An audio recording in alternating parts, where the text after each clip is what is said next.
Legal studies is a general subject that explores many of the contemporary social issues of modern society.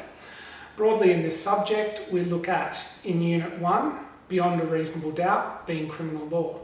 We explore law that is generally dictated by society in terms of what the majority believes to be the right way to live our lives. These laws are created and governed, for the most part, by legislators in Australian parliaments, and is commonly referred to as statute law. In Unit 2, balance of probabilities, being civil law, we explore law that is predominantly personal in nature, whereby rather than abiding by the dictates of the majority, we explore how the law can protect us from one individual entity against another.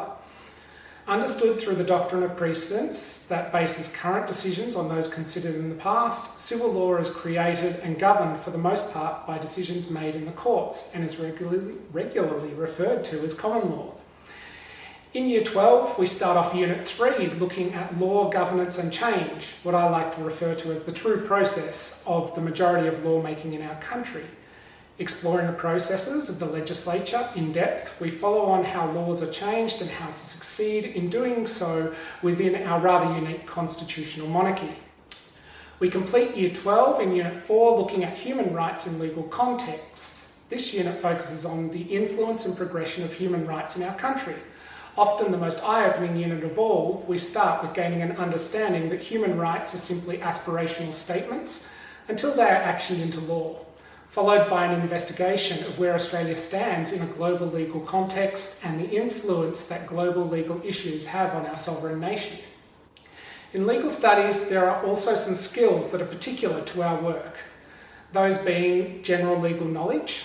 Don't worry, there are only 4 or 5 ye-olde Latin terms required. This course is essentially more about gaining an understanding of the system than anything else. Legal analysis, utilising a different written structure that follows the nature and scope of the issue, examination of viewpoints, implications of those viewpoints, legal alternatives, and legal recommendations. And the third is argumentative essay writing. This is almost like a report without the headings, where students investigate a topic, collect, generate and evaluate evidence, and establish a position on the topic in a concise manner. Having relatively small cohorts in a specialised subject, we do work more closely as a team than some other larger classes. And the expectation is that students will all work together to get the best outcome possible for all.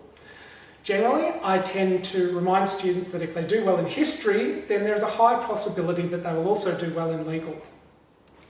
There are a total of 4 assessment pieces, 1 times 25% per term, worth 25% per term.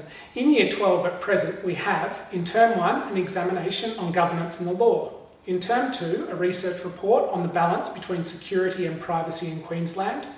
In Term 3, an argumentative essay based on artificial intelligence decision-making, international law and human rights. And in Term 4, a further examination on human rights from an Australian perspective. Legal Studies provides for a total of 4 QCE credits, 1 point per unit over 4 units. It is a wide-ranging, extraordinarily contemporary subject that is relative to all careers, as no career exists that doesn't have to deal in one way or another with laws. This course is broad enough to study anything that interests you, from science to music or technology to philosophy, medicine or religion. There will be something that takes your fancy in this course. Quickly moving on from the academics, some of our added practical experiences include a minimum of 1 each of the following: an excursion to the Supreme Court in Brisbane, a quick trip to the District Court of Toowoomba, and participation in one of the various high school mooting competitions that we compete in, generally happening in Term 2.